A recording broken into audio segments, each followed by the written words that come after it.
ಈ ರೀತಿ ಒಂದ್ಸಲ ಚಿಕನ್ ಸಾಂಬಾರ್ನ ಟ್ರೈ ಮಾಡಿ, ತುಂಬಾನೇ ಚೆನ್ನಾಗಿರುತ್ತೆ ಟೇಸ್ಟ್ ಅಂತೂ.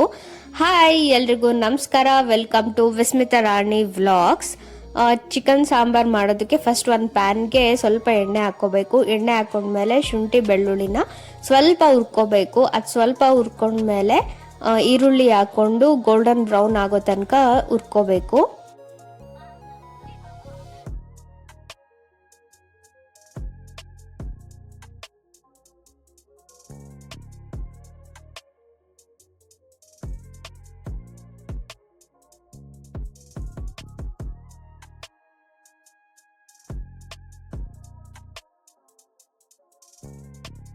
ಈರುಳ್ಳಿ ಎಲ್ಲ ಫ್ರೈ ಆದ್ಮೇಲೆ ಟೊಮೆಟೊ ಹಾಕೊಂಡು ಹುರ್ಕೋಬೇಕು.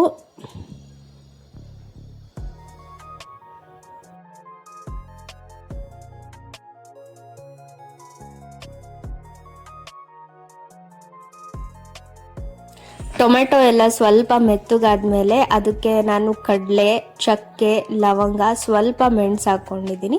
ಅದನ್ನ ಹಾಕೊಂಡು ಹುರ್ಕೋಬೇಕು. ಅದಾದ್ಮೇಲೆ ಪುದೀನ ಹಾಕಬೇಕು. ನಾನು ಕೊತ್ತಂಬರಿ ಇರಲಿಲ್ಲ ಅಂತ ಕೊತ್ತಂಬರಿ ಹಾಕಿರಲಿಲ್ಲ. ಕೊತ್ತಂಬರಿ ಇಲ್ಲದೆ ಚಿಕನ್ ಸಾಂಬಾರ್ ಯಾವ ಥರ ಇರುತ್ತೆ ಅಂತ ಟ್ರೈ ಮಾಡಿದ್ದೆ. ತುಂಬಾನೇ ಚೆನ್ನಾಗಿ ಬಂದಿತ್ತು, ಏನು ಡಿಫ್ರೆನ್ಸ್ ಅನ್ನಿಸ್ಲಿಲ್ಲ ಟೇಸ್ಟಲ್ಲಿ. ಅದಾದಮೇಲೆ ಸ್ವಲ್ಪ ಕಾಯಿ ತುರಿ ಹಾಕ್ಕೋಬೇಕು. ಕಾಯಿ ತುರಿ ಹಾಕೊಂಡ್ಮೇಲೆ ಸ್ಟವ್ನ ಆಫ್ ಮಾಡಿಕೊಂಡು 3 ಟೇಬಲ್ ಸ್ಪೂನ್ ಚಿಲ್ಲಿ ಪೌಡರ್, ಆಮೇಲೆ 4 tablespoon sambar powder, coriander ಪೌಡರ್ನ ಹಾಕ್ಕೋಬೇಕು, ಚಿಕನ್ ಸಾಂಬಾರ್ ಪೌಡರ್ನ. ಅದಾದಮೇಲೆ ಸ್ವಲ್ಪ ಉಪ್ಪು ಹಾಕ್ಕೊಂಡು ಎಲ್ಲ ಮಿಕ್ಸ್ ಮಾಡ್ಕೋಬೇಕು. ಅಂದರೆ ಮಸಾಲೆಗೆ ಉಪ್ಪಿಡಿಲಿ ಅಂತ ಇಲ್ಲಿ ಸ್ವಲ್ಪ ಉಪ್ಪು ಹಾಕ್ಕೋಬೇಕು.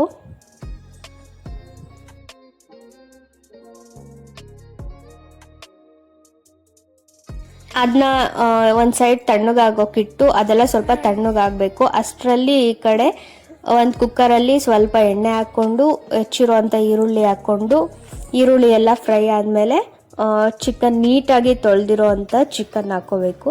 ಚಿಕನ್ ಹಾಕೊಂಡ್ಮೇಲೆ ಅದಕ್ಕೆ ಸ್ವಲ್ಪ ಉಪ್ಪು ಮತ್ತು ಅರಿಶಿನ ಹಾಕ್ಕೊಂಡು ಚೆನ್ನಾಗಿ ಮಿಕ್ಸ್ ಮಾಡ್ಕೋಬೇಕು. ನೀರೆಲ್ಲ ಬಿಡೋ ತನಕ ಮಿಕ್ಸ್ ಮಾಡಬೇಕು.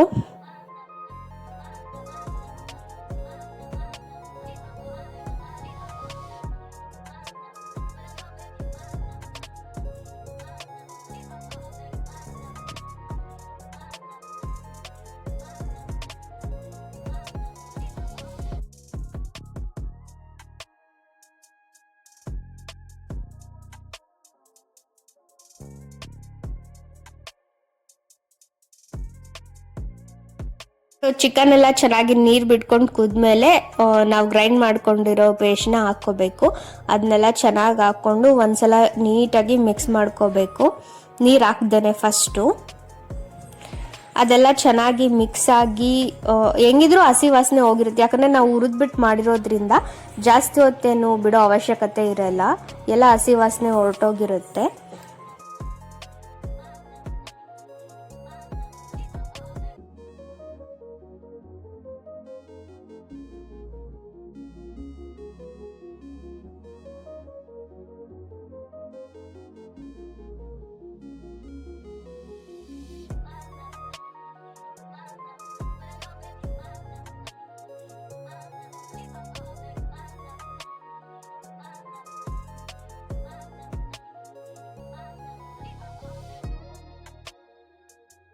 ಆದಮೇಲೆ ಎಷ್ಟು ಬೇಕಷ್ಟು ನೀರು ಹಾಕ್ಕೊಂಡು ಸಾರು ಕನ್ಸಿಸ್ಟೆನ್ಸಿ ನೋಡಿಕೊಂಡು ನೀರು ಹಾಕ್ಕೋಬೇಕು. ನೀರೆಲ್ಲ ಹಾಕ್ಕೊಂಡ್ಮೇಲೆ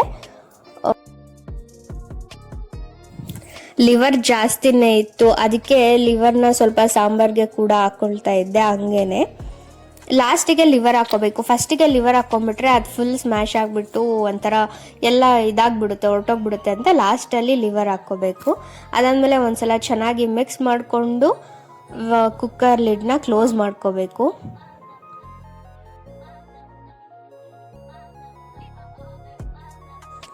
ಎಲ್ಲ ಚೆನ್ನಾಗಿ ಮಿಕ್ಸ್ ಆದಮೇಲೆ 1-2 ವಿಷಲ್ಸ್ನ ಕೂಗಿಸ್ಕೋಬೇಕು. 2 or 3 ವಿಷಲ್ಸ್ ಕೂಗಿಸ್ಕೊಂಡ್ರೆ ಸಾಂಬಾರ್ ಸಖತ್ತಾಗಿ ರೆಡಿ ಆಗಿರುತ್ತೆ. ಈ ವಿಡಿಯೋ ಇಷ್ಟ ಆಗಿದ್ರೆ ಪ್ಲೀಸ್ ಒಂದು ಲೈಕ್ ಮಾಡಿ, ನನ್ನ ಚಾನಲ್ಗೆ ಸಬ್ಸ್ಕ್ರೈಬ್ ಆಗಿ. Thank you.